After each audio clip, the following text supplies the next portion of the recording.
ইস্তেমার মাঠে হামলা কেন? প্রশাসন জবাব চাই। ইস্তেমার মাঠে হামলা কেন? প্রশাসন জবাব চাই। আমার ভাই কবরে, খুনি কেন বাহিরে? কাদিয়ানীদের ইস্তেমা এ বাংলায় হবে না। কাদিয়ানীদের ইস্তেমা এ বাংলায় হবে না।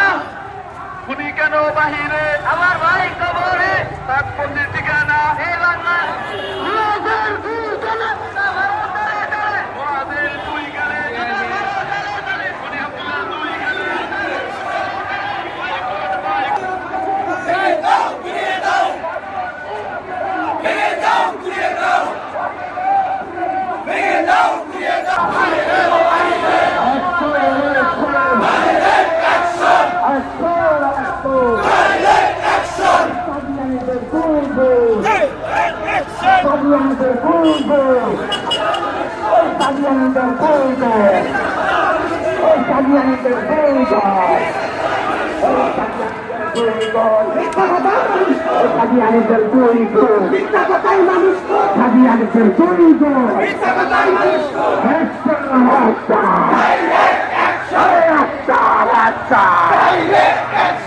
আমার ভাই কবরে, আমার ভাই কবরে, আমার ভাই কবরে।